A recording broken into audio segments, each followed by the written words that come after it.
Wait a minute! I just found a solution to fixing boxing's biggest problem. So sit back, relax, and watch me cook.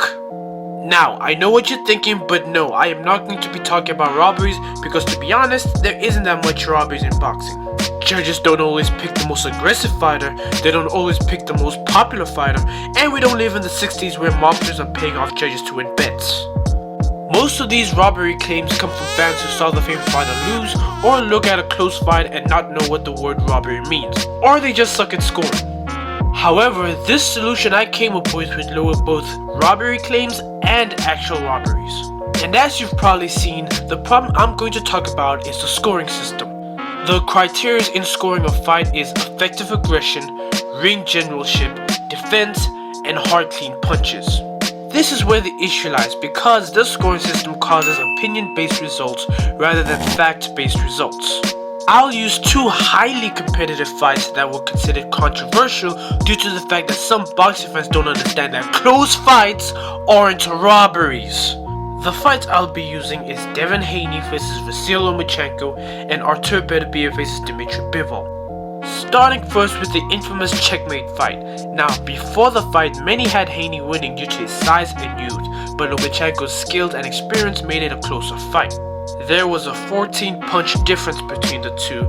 The fight had some swing rounds and some people even had it a draw because it was that close, and anyone that says one dominated over the other needs to get both AAs. So why mention this fight? Here's your answer. You can make an argument that Haney won the criteria of hard clean punches because he landed cleaner shots to the body and any punch besides the jab is considered a power punch, which ranks higher than a jab. But you can also give it to Loma because he landed more shots, and although it was mostly jabs, the shots landed on Haney's face, which is more significant because you're watching a fight and not a body shot challenge, but that's my opinion and to each their own. You can give effective aggression to Haney because he was pushing Loma back for a good part of the fight and had success with body shots, but you can also give it to Loma because when he wasn't moving back, he was cornering Haney with feints and landing his combinations. You can give Haney the defense criteria because he used his footwork to get away from Loma's onslaught, or you can give it to Loma because a lot of Haney's shots were blocked. And on ring generalship, you can give it to Haney because he used his feet to control the fight, or for Loma because he was pushing Haney back. You see where I'm going at? No? Okay, then let's move on to a more recent fight. Dimitrybivol faces arturbeterbiev. This is another close fight because it was a draw up until the 10th round, and that's not just my opinion, but it's an opinion on many people that watched the fight. You can give effective aggression to Beterbiev because he made Bivol shell up and try to survive in multiple rounds, but you can also give Bivol defense because he was shelling up, causing Beterbiev to not land as much. However, hard clean punches and ring generalship can go both ways. For ring generalship, Dimitrybivol put himself in the position to punch in between Beterbiev's charge in order to land his combinations, while Beterbiev constantly had Bivol cornering himself and shelling up, which opened up his opponent to land his shots. And as for hard clean punches, Bivol landed his flashy combinations while Beterbiev landed the more effective shots, and really it's up to you on which one you value more. These two fights are proof that the scoring system is flawed because anyone can look at the fight and interpret the scores however they wish. Quite simply, some fights are too close to call. Now my solution for this is quite simple. Not only we will keep hard clean punches, but let's also turn the clock back. If you know boxing, then you know that the scoring system of before is different than the scoring system of now. I believe the way they scored fight back then is the best way to score a fight, and that criteria is judged by volume and activity on a round by round basis. If you compare older fights to modern fights, then you'll notice that fighters back then were more active in the ring because fights were scored by volume. And for all the outboxing, point-picking fans that abuse the word sweet science with no knowledge of its actual meaning, volume and activity does not mean mindless slugging. It simply just means throw more punches, and outboxers have that ability to throw more punches. Look at Ray Leonard and Muhammad Ali. They were outboxers that threw combinations, so that's more than enough proof that it's possible. Don't even type hit and don't get hit, that's the name of the game, because fighters back then did let their hands fly and defend shots coming back in order to get a more decisive win. So this is why the volume activity criteria is more effective.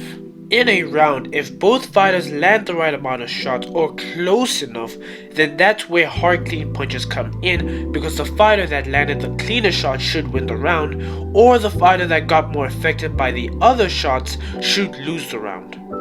And just in case there's a fast fighter that is good with combinations who try to let their hands fly at the end of the last minute in order to win the round, therefore landing more, here's where activity comes in play. You just have to ask yourself, who was more active throughout the round? The more active fighter should be getting the guaranteed 10-9 score, which is the idea I use when scoring effective aggression. I look at the time, and whoever was more active and effective for more than a minute and a half gets the dub in my book. And anyone that's activity is very low within a round should get a 1 point deducted, which is an idea I took from this year's Olympics.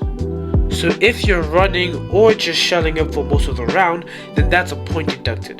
And this applies even if you landed more accurate shots or landed more punches, because of course you would be.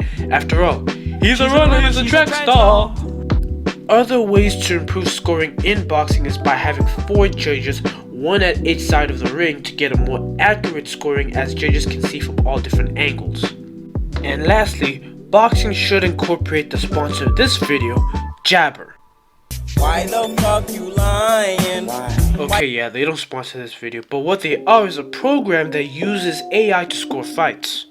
Now, unlike many, I don't have much of a problem with CompuBox, but I do understand it won't be 100% accurate because it comprises of 2 men counting 8 punches landed and missed, but at least with Jabbr it's all done with AI, and you can see footage on the punches counted and how effective they were, which is already a big upside because refs and judges aren't held in accountability. Like a woman, just joking, I don't want to piss off my 1.6% of female subscribers. And in a perfect world, just in case the judges got it wrong, then the victims could get the score appealed with the AI program's calculated analysis. All I just said in this video will avoid boring low activity fights and bias/opinion based scoring by both judges and fans by providing a more fact-based scoring system. Not only will this scoring system help boxing, but it will also make boxing more exciting, which is all that we want, right? Unless you want to get cussed out by this guy. Before we end this video, I just want to say thank you to everyone who watched, commented, and liked my last video. We were averaging 15 views with 11 subscribers, but because of you guys, my last post reached 9.1 thousand views and we have 200 subscribers. And make sure to keep commenting me, cause trust me, I will respond. And for those who requested a series on exposing boxers, no problem, I got you. You'll get a part 2 sooner or later, but while you wait, if you're a fan of more analytical content, then let's reach 230 subscribers and I'll make a video dissecting the different styles and guards Gervonta Tank Davis uses. So you know the drill, subscribe, comment, like, and share this video. If you want more of me, I hope you love me, then you can follow my Twitter. And that's that. My name is Ike the Giant Killer, and until next time, peace.